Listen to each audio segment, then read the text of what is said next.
yang mungkin sakit sekarang ataupun sebelum di incubator tu kan, ataupun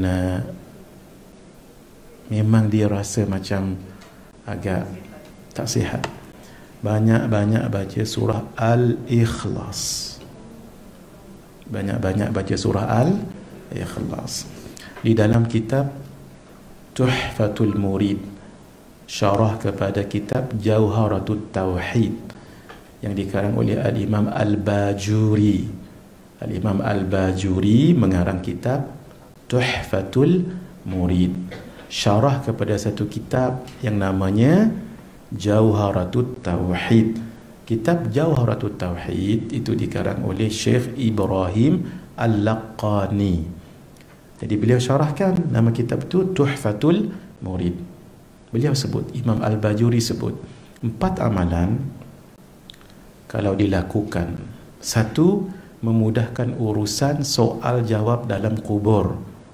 Sebab dalam kubur ada soal jawab, senang susah, lembut kasar, tu kita nak dapat yang baik-baik. Yang kedua, insya-Allah mudah diselamatkan Allah, diberikan keselamatan daripada siksa kubur.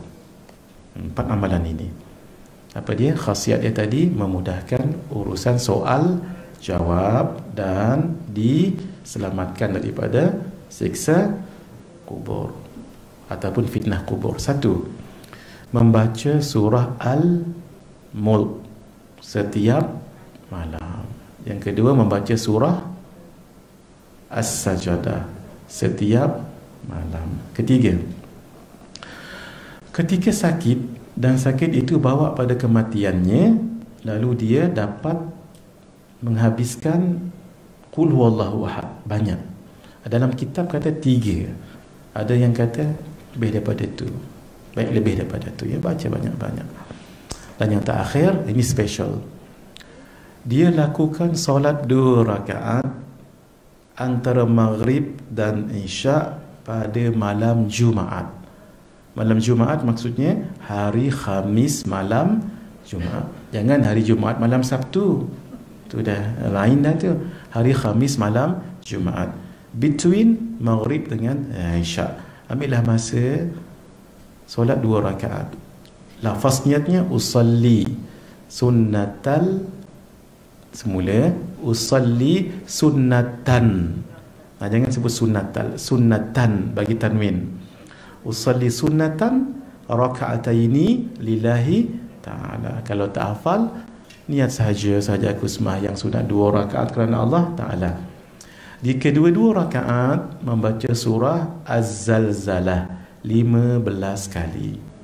Idza zulzilatil ardu zilzalaha. Tak hafal, letak Quran di depan boleh. Tak pun tampal depan pun boleh juga. Kalau pegang macam ni boleh juga, tapi kadang-kadang takut kita tak macam serius.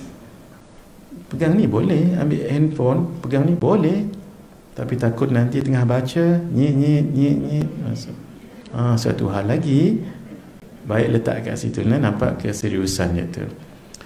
Itulah 4 amalan yang insya-Allah mudah urusan soal jawab dalam kubur dan diselamatkan daripada siksa kubur ataupun fitnah kubur.